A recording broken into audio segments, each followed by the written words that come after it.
Zdravo svima! Dva najsvežlija Redragon proizvoda su na testu, a u pitanju su veoma kompaktna Redragon Noctis K632 tastatura, kao i bežični Air Pro headset, kojim ćemo se pozabaviti u narednom videu. Kao i uvek, veliko hvala Computerlandu na poslatim proizvodima, a ukoliko ste i vi zainteresovani za još ovakvih recenzija, ne zaboravite da podržite kanal jednim subscribe-om i da podelite ovaj video. Pa hajde da krenemo sa recenzijom. Tastaturu dobijamo u redizajniranom pakovanju, na kom možemo pronaći i neke bitnije informacije o samom proizvodu. U kutiji se, pored tastature, dobijaju rezervni switchevi, alatke za njihovu zamenu, kao i zamenu keycapova, a tu su i odvojiv USB-C kabel za povezivanje i uputstvo za upotrebu.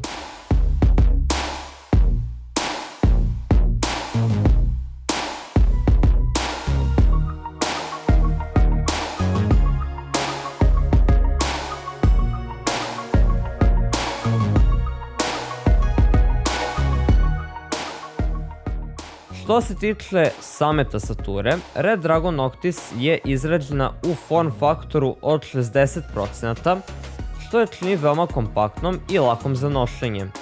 Sasvim očekivano, ovdje ima i par kompromisa, pa je numerički deo u potpunosti uklonjen, dok je direkciona sekcija smeštena na mestu V, A, S i D tastera i njoj se pristupa pritiskom na Fn2 tipku. Kada su ostale prečice u pitanju, potreban je određen period navikavanja, pogotovo ukoliko ste prešli sa većih tastatura na ovu. Na vrhu tastature mogu se pronaći 4 G tastera, koje je moguće programirati na samoj tastaturi, kao i tasteri za kontrolu multimedije, a tu je i zanimljiv dodatak u vidu scroll bara, čija je glavna primjena smenjivanje, odnosno pojačavanje zvuka. Redragon K632 je tastatura opremljena crvenim prekidačima. Ovdje se konkretno radi o switchevima koje također potpisuje Redragon, kakve smo već imali priliku da vidimo na jeftinijem APAS modelu.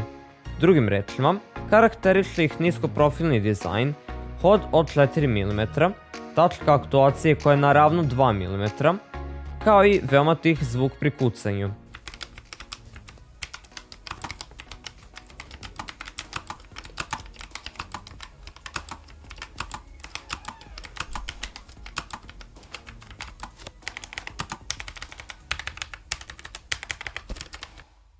Zanimljivo je da switchevi posjeduju i hot swap funkciju, koja vam omogućava da brzo i lako zamenite switcheve, što može da olakša modovanje same tastature.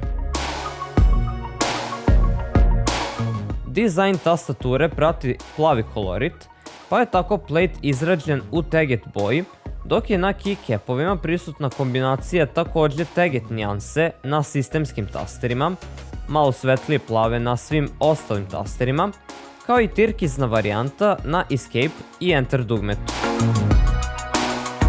Kvalitet izrade je na solidnom nivou, a celu konstrukciju tastature čini gornji panel napravljen od brušnog aluminijuma, kao i donji deo koji je u potpunosti izrađen od plastike. Najveća prednost Noctis Pro modela je svakako i njena kompatibilnost, te tastaturu moguće povezati pomoću USB receivera, kao i putem Bluetooth konekcije sa maksimalno 3 uređaja. Također, na samoj tastaturi postoji mogućnost prebacivanja iz jednog moda u drugi, što može biti veoma praktično ukoliko koristite više uređaja istovremeno.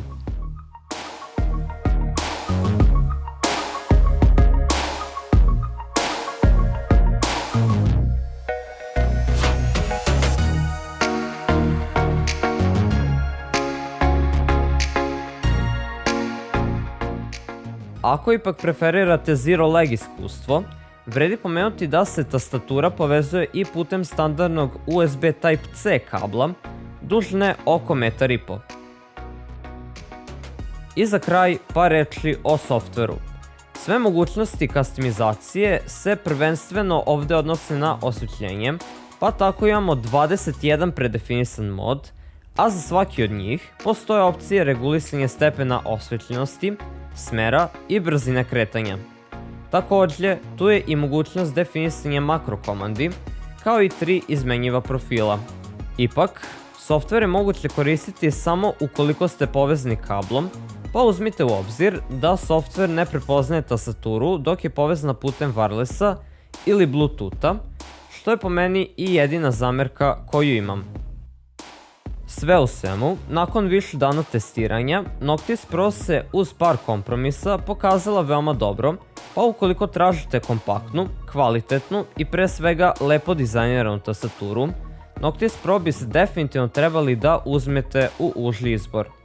Ipak, nadam se da će Red Dragon u nekom narednom periodu uspeti da reši pomenute propuste sa softverom, kako bi ova tastatura mogla biti broj 1 za ljubitelje malog formata, jer ona ne zauzima puno mesta na radnom stolu. Cena tastature u trenutku snimanja ovog videa kreće se u rasponu od 8500 do 9000 dinara, odnosno oko 70 do 75 eura. To je bilo sve od ove recenzije. Nadam se da vam je bila korisna, a ukoliko jeste, like, share i subscribe, a mi se vidimo u nekom narednom videu. Do tada, veliki pozdrav i svako dobro!